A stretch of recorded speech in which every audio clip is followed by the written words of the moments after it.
Good afternoon. Thank you so much for joining us. My name is Maria Fonseca, and I am a grants associate at the Christopher and Dana Reeve Foundation. I would like to welcome you to this Quality of Life Applicant Technical Assistant webinar. I want to thank you for your patience as we had to work through some issues and reschedule, but we are so glad that you're here today.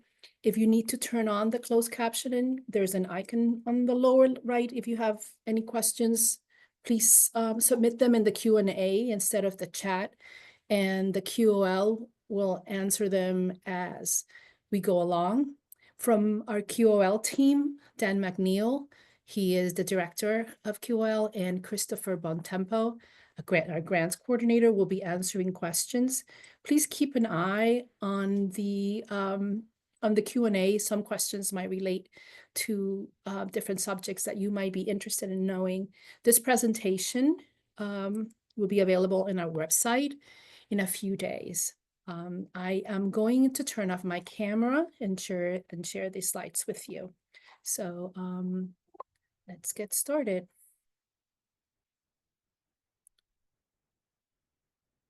Second. Okay. These are the topics that we will be discussing today.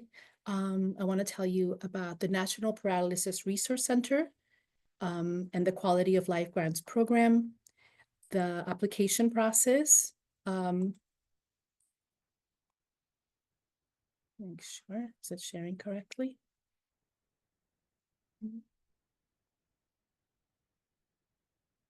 The application process, the expanded impact tier that we have, the direct effect, the review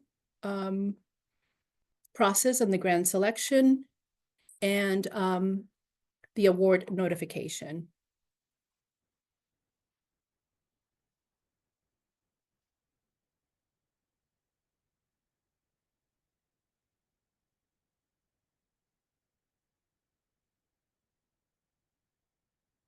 Second, I just having a little bit of issues here.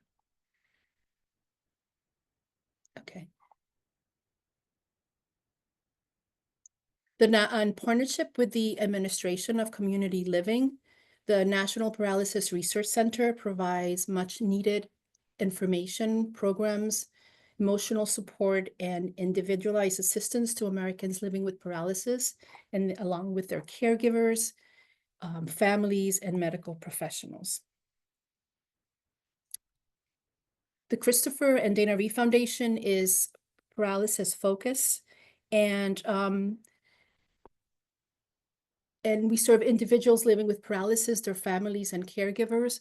Our grants are not limited to people living with spinal cord injuries, but we use the definition of paralysis as anyone having difficulty or inability to use their arms or legs due to neurological conditions. And we serve organizations and that observes, of course, spinal cord injury, traumatic brain injury, stroke, cerebral palsy, spina bifida, ALS, and post-polio syndrome. In 2002, the National Paralysis Research Center opened its doors to promote health, independence, and well-being. And we offer comprehensive resources for education and referral services. We have information specialists that can assist with guidance and people living with paralysis as well as their caregivers. We have peer and family support programs. Of course, quality of life programs is part of the National Paralysis Research Center, and we also have a military and veterans program desk. We want to know that all these programs are offered for free, and that your organization and the members are able to use these services for free at any time.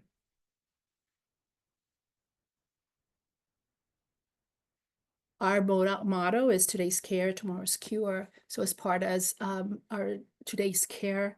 We offered, as I mentioned before, we have information specialists. We have over 170 languages you can be assisted in. With the Reeve Summit, which is going to take place in a couple of weeks in Denver, Colorado, which we still have openings to attend. We have a virtual community. We have Team Reeve. We have a presence in the New York Marathon, the Boston Marathon. We have our paralysis resource guide, which is comprehensive information for anyone living with a mobility or disability. We have a research program, and we have a peer and family support program.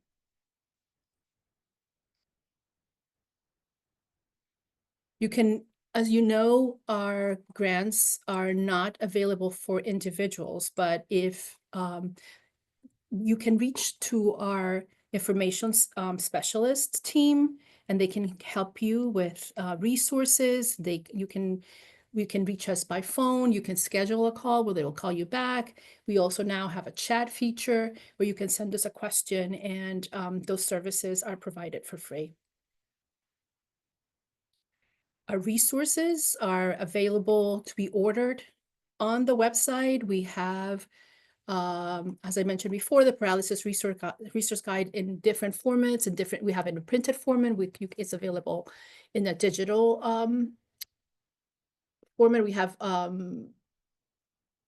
the wallet cards, which are very popular for different secondary conditions as AD, sepsis, or DVT. We have information on resources that are available in your state, and a lot of different publications as our bladder and bowel management. And again, you can just go to their website, order them there, or talk to an information specialist, and we'll make sure that you receive those.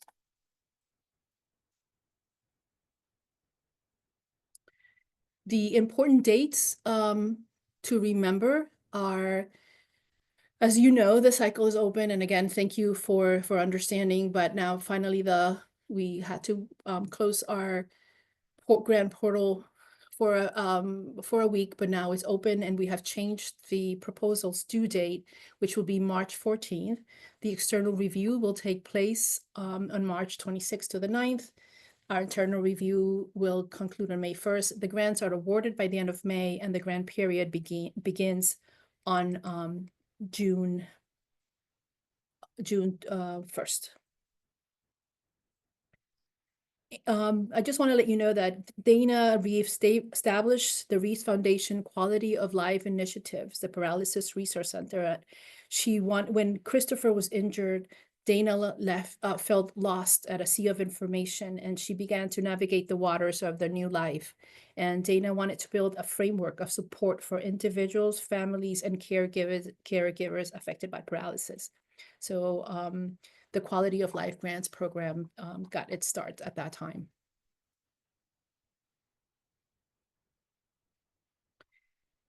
Before you start applying, I just want to bring the attention to everyone that there is a new eligibility requirement that I want to make sure that everyone understand. Previously, the waiting period for reapplying for funding after receiving a grant was 1 year for your grant closure. With this new cooperative agreement, we're striving to create a level playing field and opportunities for the organizations applying for funding. So we have instituted a waiting period of 5 years, but that's only within the same category. Any other category or tier will still be 1 year that you have to wait. And usually if you've been awarded previously, you would have received an email saying that your final report has been approved and that the grant has been closed. And it tells you in that email, when are you able to reapply again? And you can apply again a year after that date, but it has to be on a different tier or a different project type. If you have any questions about being eligible to apply again, you can send me an email at qol@reeve.org, and I'll be more than happy to answer that question and make sure that you're able to apply again.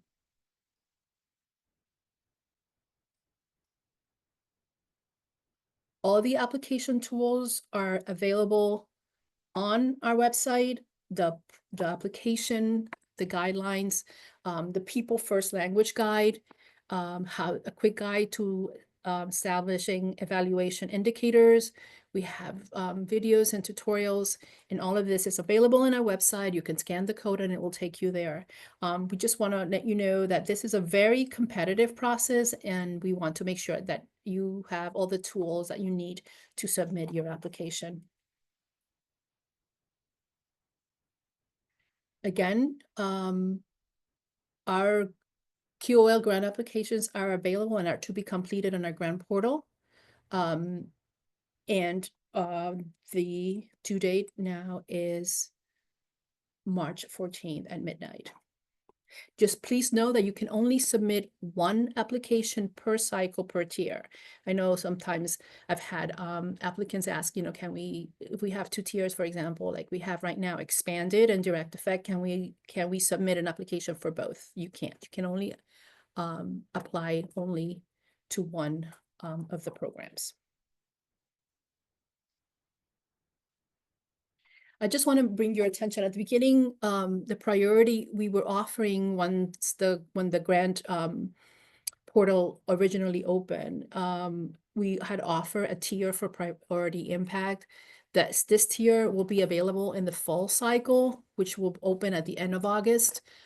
If you have an application under this tier, I mean, I checked, I don't think application has been submitted for this tier, or if you have started an application and you still have it in draft, you can consider applying under the direct effect tier.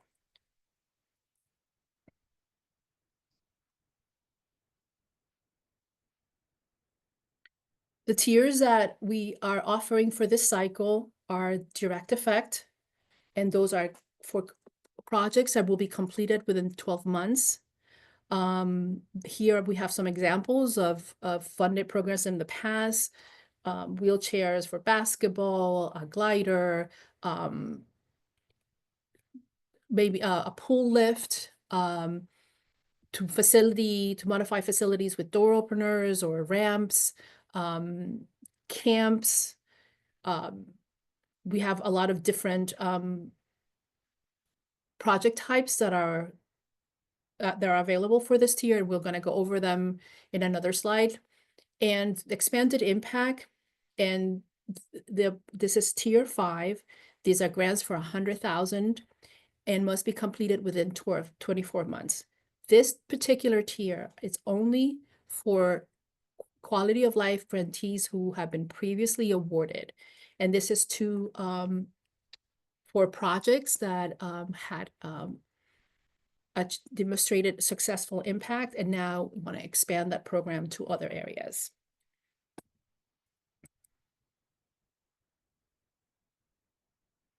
This slide here, it's pretty much, it's from our website, but I thought it was, it just explains what expanded impact grants are in detail.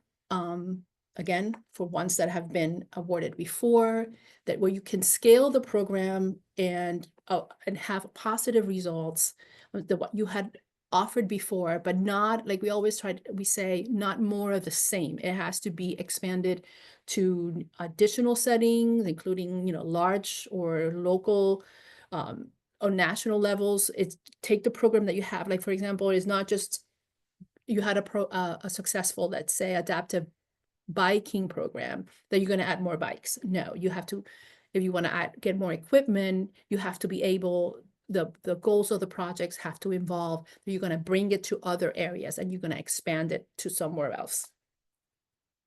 These are, again, 24 months, up to $100,000. If your organization is going to apply for an expanded impact and it's going to be since it's more than 25,000, you have to have a unique entity ID. And this is something that you obtain through sam.gov. It's very important that you start the process to get this number. If you don't have it, sometimes it takes a little bit of time to get that number if you don't have one, but it's something that it's required by ACL, which is our funder, and it's very important that we have it at least at the time of your application is due, or very shortly after. These are the different type of projects that we cover under direct effect. And there might be some others, but these are just examples of things that we have funded in the past. For applying, you have to use our online grants portal. Here is the link to to reach the grant portal. Any questions are sent to qol@reeve.org. If you have if you I know that I've gotten a lot of emails. If you have established an organization already in the grant portal and you don't have the information and the login credentials, please do not create another dashboard for your organization. Send us an email and we'll make sure that you get the credentials to sign in. And also put the administrator@grantinterface.com, put it as part of your emails, because sometimes the emails come from our grant portal and this is the address, and sometimes they might get blocked. So just to make sure that you get all the information, and the spam blocker will not stop from you getting this information.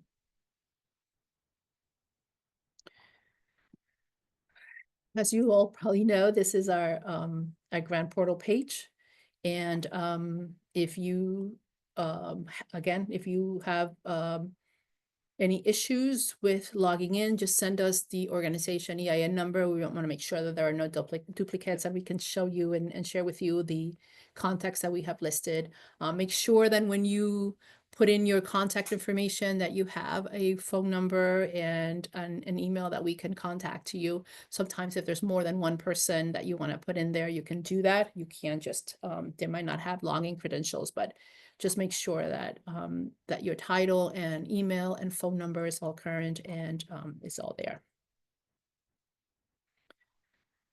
Once you go into the to the grant portal, you'll see the two opportunities that we have. This here is where you would pick where you which program you are trying to apply for. There's also there's an option for Grant Hub, is an app where you can keep track of your grants and deadlines, and if you're applying for other organizations, it's also good to click that and have all the information there. So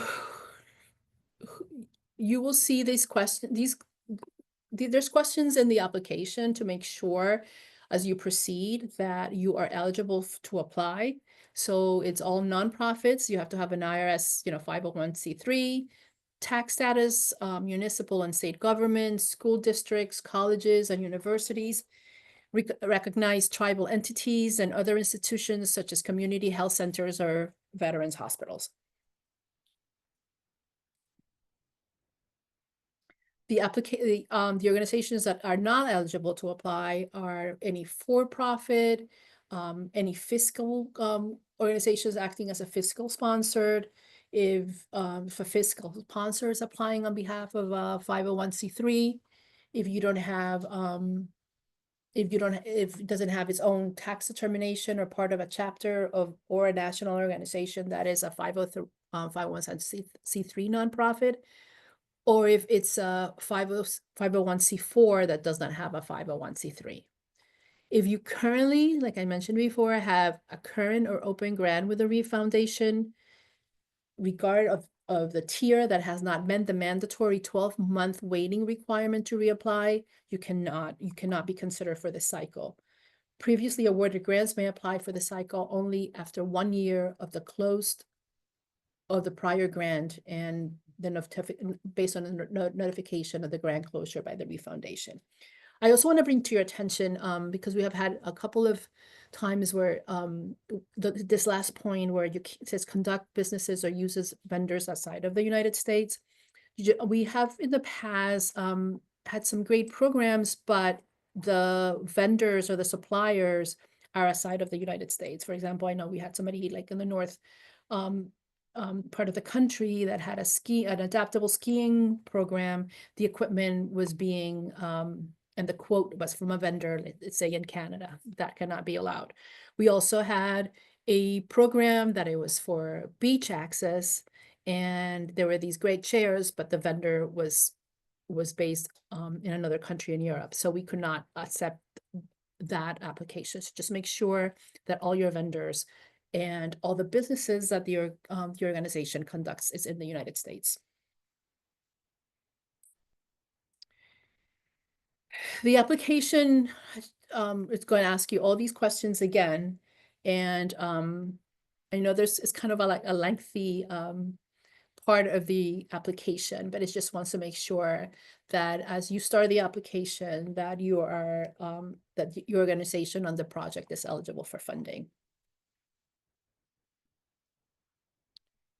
There's few funding restrictions, and just keep in mind that we cannot fund any money given to individuals. And for example, we see sometimes applications that say that their project goal is to if people are going to travel, just to, the travel reimbursements have to be directly to a company, or any kind of, if there's respite involved and you're using an agency, it cannot be given to the individual to pay that respite care. It has to be directly to the company, not to the participants of the program.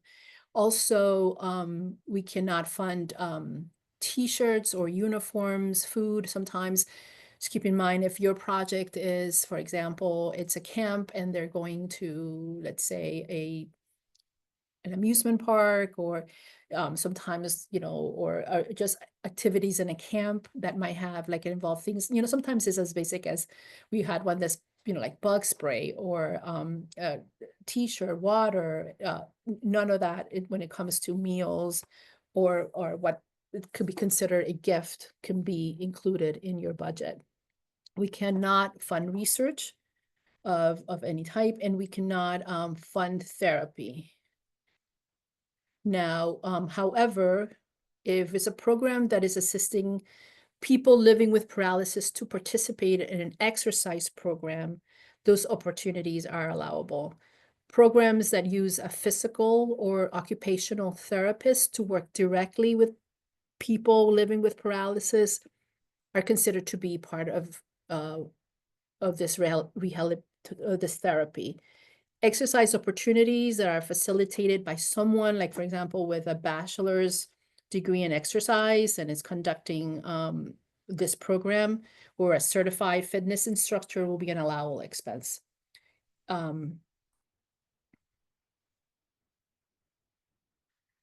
When it comes to equipment,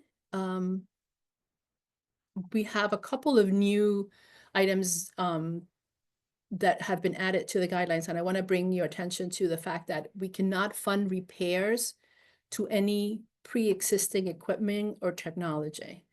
And also any costs related to insurance and inspections of pre-existing equipment.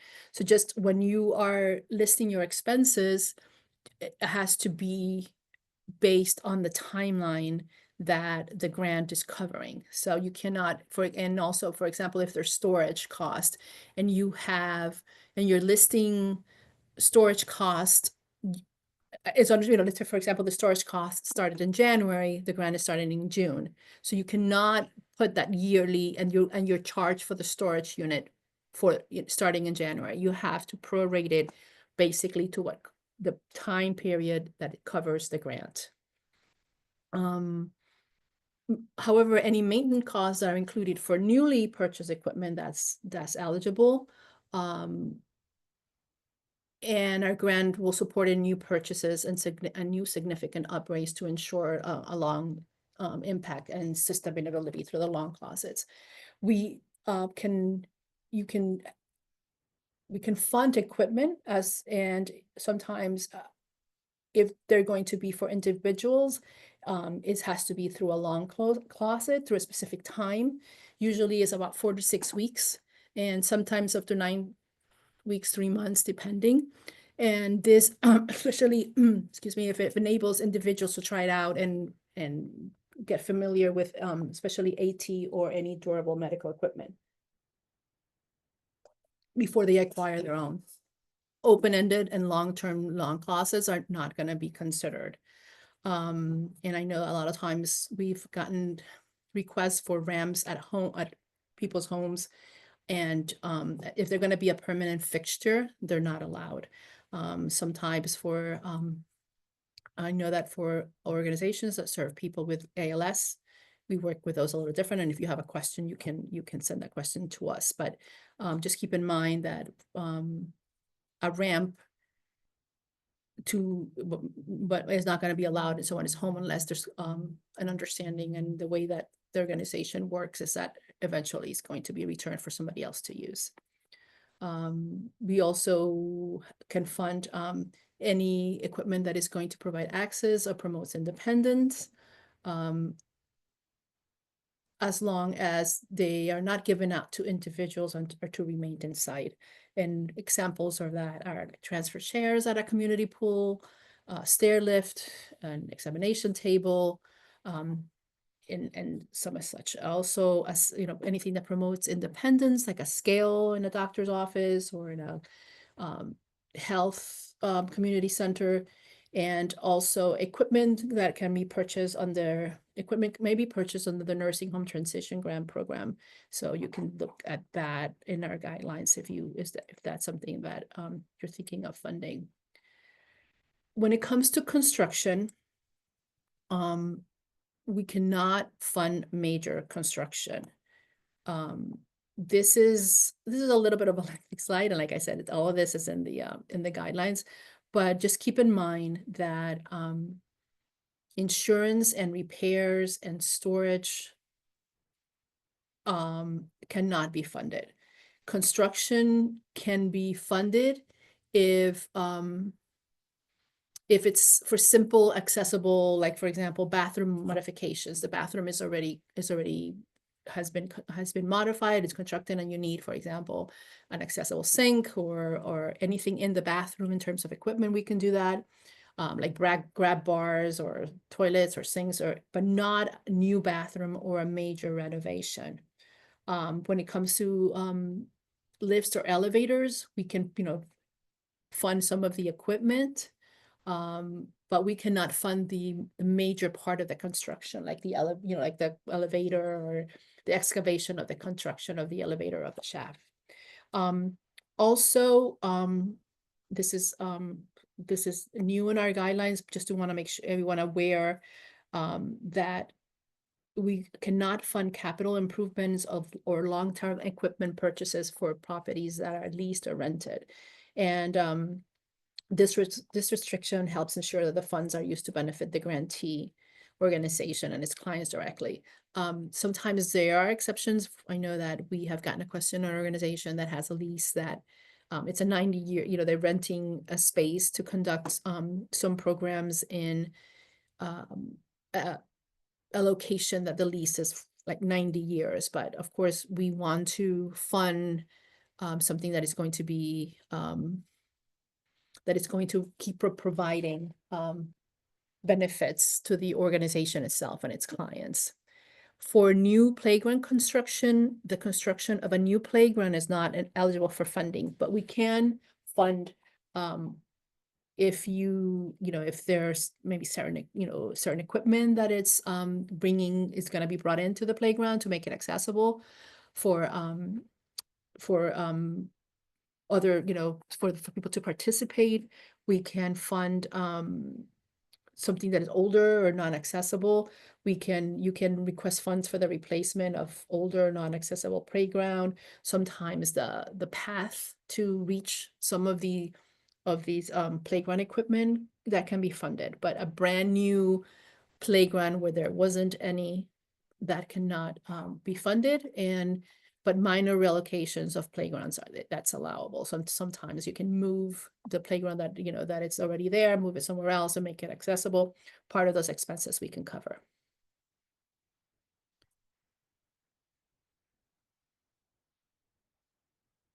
These are all of the different project types that we have. This is from the application, and there's many different types of projects that we can cover. So then when it comes to the application, one of the very important questions that we have is for you to provide a description of what the project is. And what we're looking for here is it's that you provide us a simple and short summary of the project, and that outlines why is needed, what are you going to be offering, and how is the Reeve funding going to support this project. We suggest that you keep it simple, as other specific components like the timeline and the goals and all that is covered in different sections of the application. And an example here is like for somebody who 20 people living with paralysis have registered in this facility, and they want to get they go for fitness at no cost, and the old equipment is failing, so they need to get a new one. There's nothing similar around in the specific area, and the installation and the use of the equipment is going to allow them to safely provide services to individuals living with paralysis. And the benefits are that they're going to be provided with physically and mentally opportunities. This equipment has a proven and positive impact on the health, fitness, and the QOL participants, and the equipment X will be installed at this facility located at this address. And this is the anticipation. So this is just an explanation of the what and the why and the how.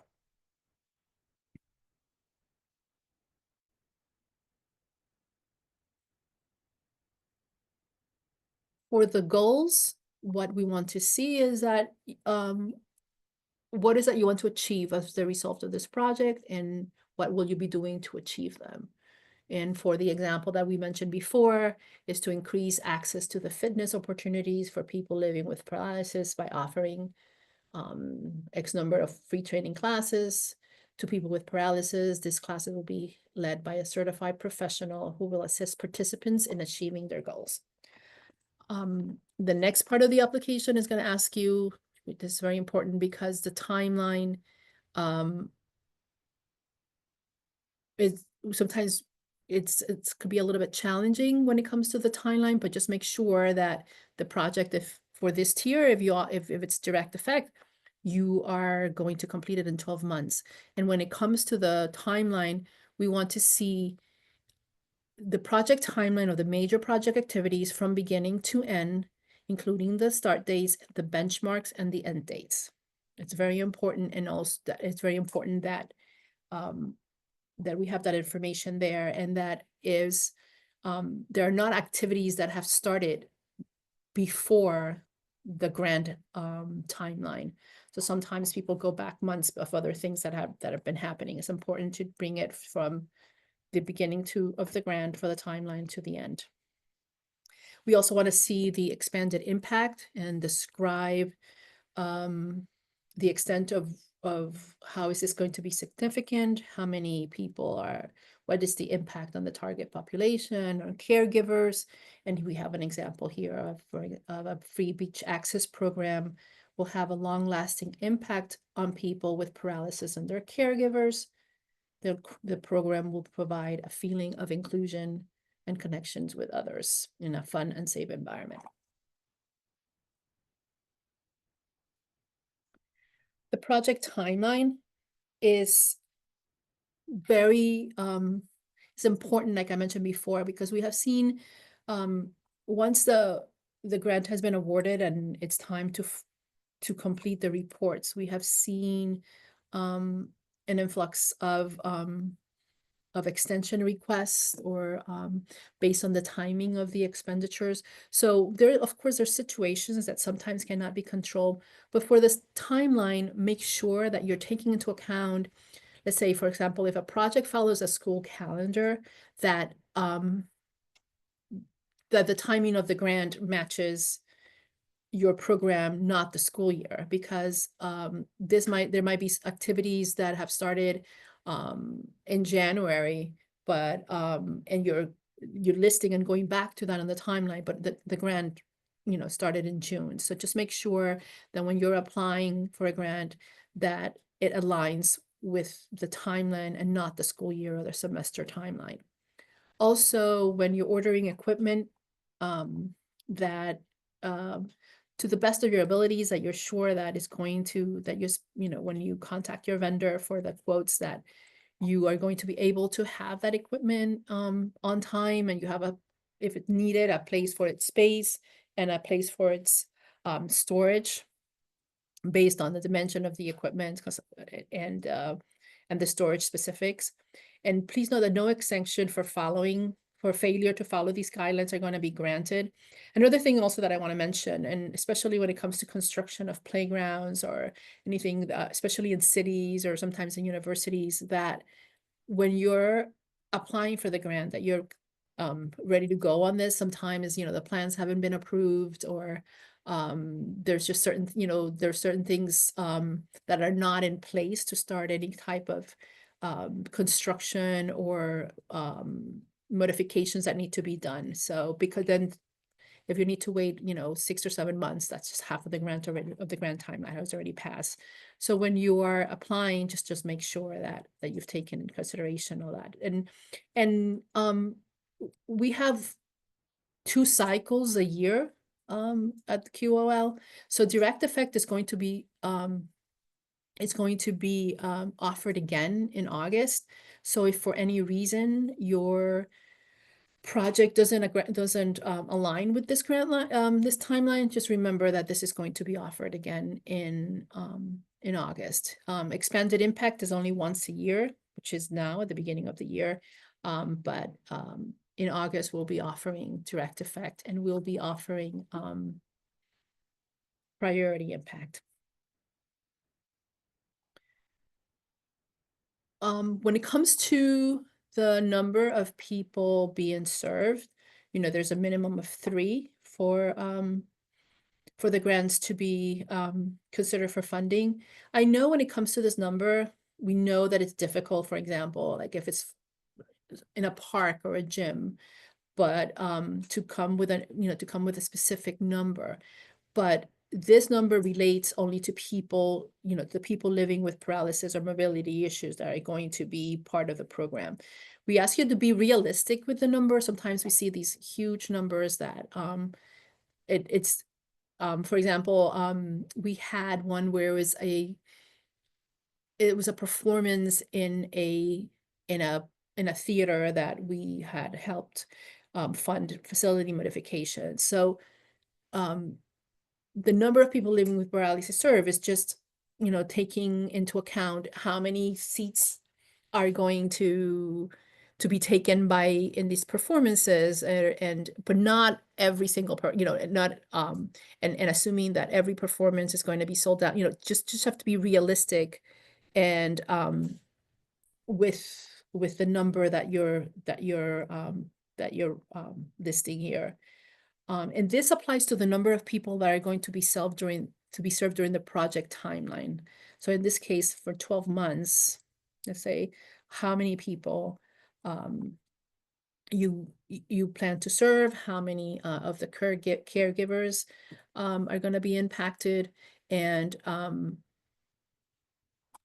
another example is, let's say at a gym, you have a lot of people. I know sometimes that, again, it's difficult to count, but if you have like not the number, like say if we have funded door openers, not everyone that uses a door opener, just people who are living with a disability that are using those doors.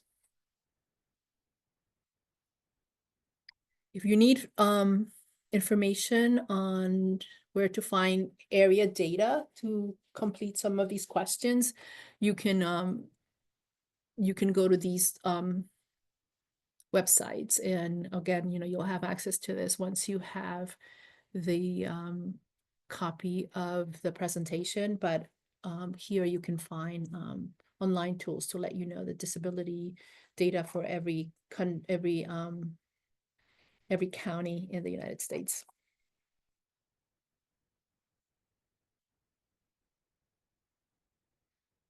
For the evaluation, you're going to need to identify the approach to take that you plan to take to achieve the expected goals and the outcome. And based on what you expect to achieve through this project and how you're going to measure it. And we have an example here. A lot of times people use surveys and or track, through registration forms and just get a feedback from what you going to what was the result of what you have reported. And this is also going to be part of your final report.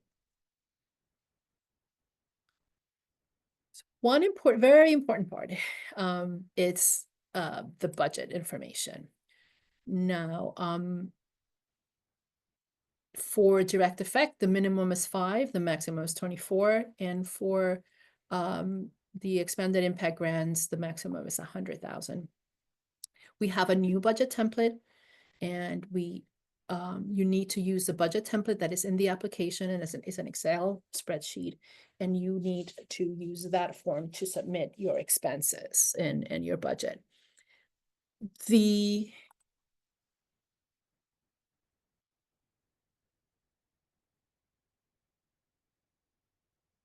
are the expenses that are allowed. There's a wide range of program and services, personnel, consultant, contact and workers, entry fees, transportation costs, facility rentals, travel reimbursement. There you have to follow the travel reimbursement guidelines, and these are listed here. Equipment, and always go back to the equipment restrictions that we talked about, and supplies. There is a administrative and indirect cost at 15%. It's a number that had changed recently. But if you are with an organization that has a higher negotiated rate, you just have to, with your application, send in that negotiated federal indirect cost rate agreement. Just to keep in mind that indirect costs are based on the amount that you're requesting, not the total project cost. Sometimes we see that the indirect costs that are listed on the budget template are too high, and because they're based on the total project, not the amount that you are requesting.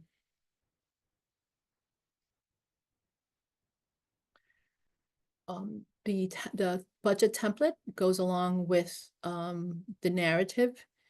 Make sure that the name of the organization, the name of the project, the amount requested, and the total project budget all matches, and it's all from the application, from the Excel budget template, and to the narrative, that is all the same. When you're preparing your budget, there's a few things here that are very important to keep in mind. The total project cost is for the timeline and for the period of your grant. So if it's for 12 months, it's for 12 months. If it's an expanded grant, make sure there's a budget for the 24 months of the project. The amount requested for the funding in that column is the part of the project that the Reeve grant was going to cover for this period. So the budget template has a column for total project cost and a column for the amount requested. And the amount requested is for the period. Both ones are for the period of that the grant covers. So 12 months, 24 months, we have the priority impact, have other tiers, but just for the time that the grant is awarded for. Just make sure you complete the Excel budget template as indicated, and the narrative, they must match each other. So the Excel and the narrative is a Word document. There's instructions in the narrative. It just basically is an explanation of what these costs are. And one is it's written out, and the other one is the budget template. And then it's very important that budget template is correct, because we use that for the grant agreement if awarded, and we use that for the report. So Just make sure that the numbers that are used on the budget template match the vendor quotes. If you have an extensive list of supplies, sometimes some projects, there's like 10 or 20 pieces of equipment, you can list the expenses in our budget line in one line and just put in an addendum of in a separate form, just what these items are. When you are listing your supplies, make sure that it's minus any discount, no taxes, and list your shipping costs. Just put that as part of your supplies or equipment costs. Keep the organization's personnel and the consultants separate. That's important because sometimes we see, you can make sure that you're not putting in both lines. So it's either their personnel or their consultants, but just keep them separate. Again, keep in mind things like t-shirts and food and water and bug spray and any items like I know they're considered a gift are not allowed. And make sure that you complete the gap funding information that's on the bottom of the budget template. The formulas are there. It should calculate it automatically, but we look at that closely because we want to make sure that it's not too large of a gap, that if there might be a problem, and if the gap funding is not explained, that it might be a problem later on to complete the project. So we want to make sure that is there. The vendor quotes are needed for any items that are over 10,000. I know that sometimes it confuses that to keep three vendor quotes must be valid within 3 months of submitting the application. And if sometimes if it's not current, we might, and you are being considered to be funded, we might go back and ask you to send us a more current one, but just try to have it as close to the date of submitting the application as possible.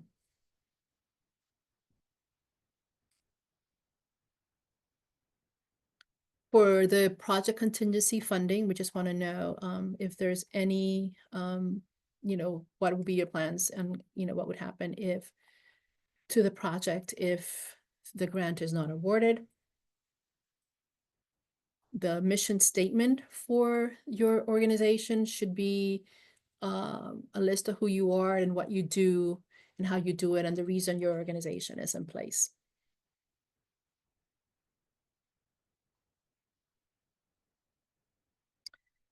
And then that's the end of the application. So I bring to your attention that you can save the application and come back and continue working, or you can submit the application. Once you click and the application is submitted, you'll receive an email from Fountain from the grant portal telling you that your application has been successfully received. There's also a survey at the end of the application, and we really would appreciate it if you take a little time. It's quick and answer those questions there just to make us help us just make the process to improve the process as we go along. The notification of awarding of the funds, you will be notified by email. That comes from the grant portal again. You'll receive an intent to accept, and if you accept the grant, it's going to ask you for some information that we need in terms of where the grant agreement should go and the check payment should go. For publicizing the grant, we would send you some press materials on how to publicize the award, and there's a press release template. And we usually like to feature some of our quality of life grantees in social media on the website and newsletter, so we might be able to call you, we want to call you and maybe provide some stories and photographs that we can share with the community. Again, we urge you to use all of the free resources that are provided by the National Paralysis Resource Center. And if awarded, just want to make you aware that there are interim and final reports that are required. We just want to make sure that your project is moving along as intended, and if there's anything that we need to do and maybe assist you to keep it back on track, For 12 months grants, there's one at 6 months and a final. And for the expanded impact, there are two check-in at 6 months, an interim at 12, then and check-in at 18, and then a final at 25 months. So these are required. And if you accept the grant and sign that grant agreement, this is required for you to complete. In adherence with the requirements of the Office of Management and Budget, we are not able to comment on why your application was denied or provide any input on how to run your program. We can give you any feedback. If you have any questions, a lot of the information is in the guidelines, but we cannot provide any kind of feedback or guide because we be providing unfair advantage over the other applicants. At this time, I just want to thank you so much for joining us. If you have any questions, you can send it to qol@reeve.org. I'll try to answer them as soon as I can, and we look forward to receiving your applications.